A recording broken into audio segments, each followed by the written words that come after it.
So this is my workout from in between my two programs. I had a 7-day program. It was a 7-day full body rotation. It's actually, it wasn't just a 7-day like arms one day. It was different than that. But if anybody's ever interested, I would be happy to share what I was doing. But my new program is a 4-day program, also a full body, but it does alternate as far as what the main focus of the workout is. So I took a week off, well, not a full week, but we took a few days off so I could paint and just heal a little bit, I guess. Just kind of like, I was tired. I mean, I could say heal. It really just was being lazy. My body is just not used to the working in a standing up position all the time, and so when I was painting my house in Beloit, it was just tiring for me, and I ended up choosing not to work out as much. I did some cardio, but really just didn't do a lot of weightlifting. So the workout before this, I was doing some squats, and I ended up kind of getting a little. I got sore biceps, like really. I must have injured them somehow in the past, and it's been a recurring dream for me. So I decided this time I would do some front squats, which is what you see in here. In my new 4-day work week, my 4-day program, I do have front squats in it, and I'm doing that just to have a little more quad focused workout. So the front squats actually will follow the low bar squats that I normally do, back squats, and it just I'll go kind of heavier on the low bar squats, and then I'll shift over to doing these more lightweight but higher repetitions. I have done this workout once, and I'll share that in the future. And my legs are still sore today, so it's a good thing it worked out.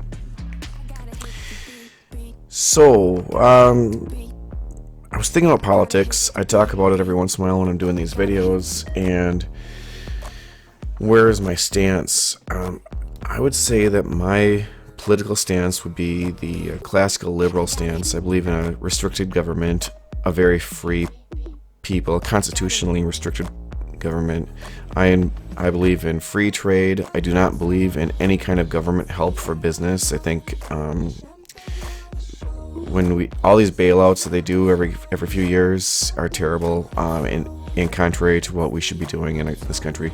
When a large company is ready to go bankrupt, you're supposed to let it go bankrupt, and other companies will benefit from that. So I wouldn't say that my ideas came from Ayn Rand, but maybe my grandpa was influenced by Ayn Rand, since he's kind of an age. Growing up, I used to ride with my grandpa to the law library up in Madison, and he'd be preparing for cases, and while I was there, I'd read cases, I guess, or just recorded cases that were in the law books. And during those drives, we would talk about a lot of different things, philosophy and stuff, but he never really cited Ayn Rand, and I discovered her on YouTube, actually. But I wanted to kind of talk about her philosophy, which is Objectivism. And Objectivism has 4 main tenets, and what are they? Capitalism is one.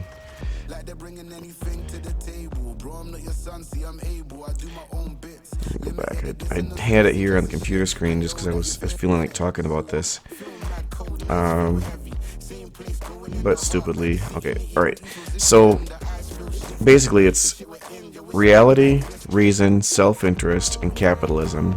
So this is what she believed that all people should kind of focus on. Instead of focusing on like philosophical things or metaphorical things or like you should focus on actual reality. So for me, focusing on my body is more important than me focusing on your body, my health. When the COVID-19 thing happened this year, and they wanted us to lock up, wear masks, and all these things. At first, you want to listen to it because they're projecting this is the reality. But then you can use reason to determine that actually there's nothing to be afraid of.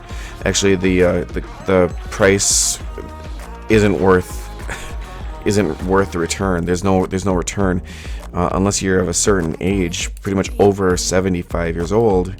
The COVID-19 isn't really much of a problem, except for those rare occasions.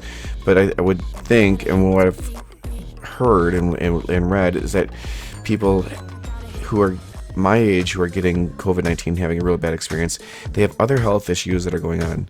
So I spend a lot of time making sure that my health is great, so I can, adopt these policies to, wear a mask everywhere I go, or don't go places that I want to go.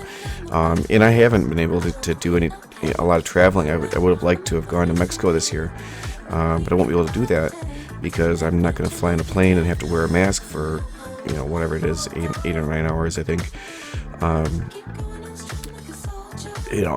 And capitalism, so she said capitalism is the final tenet. And, just so anybody knows, we don't have a pure capitalist system in the United States. We haven't had that for a long time, if ever. Capitalism really requires the ability for people to fail. That's what makes things valuable. If you have no fear of failure when you start a business, then why wouldn't you start a business? It'd be dumb to not start a business. And for most people that are starting small businesses, that is the way it is. That's capitalism. But the government steps in and says to giant companies and says, well, we'll take away that fear of failure. Well, then that makes those corporations then can behave very badly, and it isn't fair to the small companies that would rise up and even buy their assets and be able to make use of them. The system that we have now, they call it Crony Capitalism.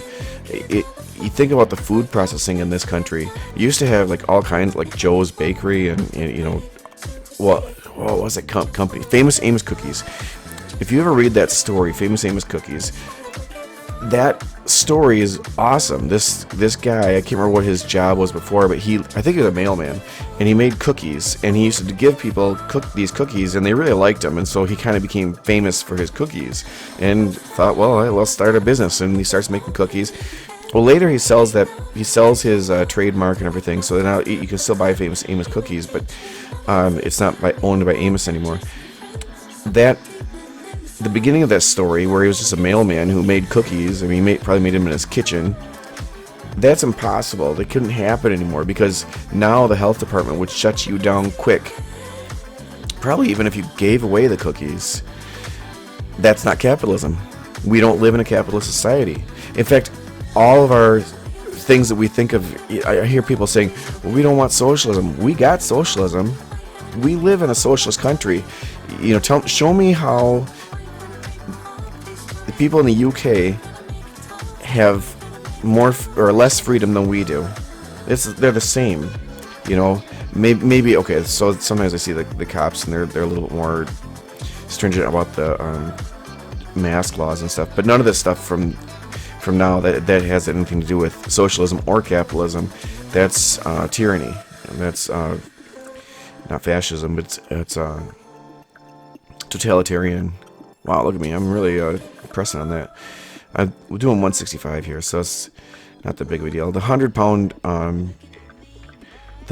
dumbbell bench press I did, that was actually something that I was watching another guy, Steve Shaw. He was talking about like what strength standards are. He mentioned 100-pound dumbbells, being able to do that for 10. That's a pretty impressive thing for most guys.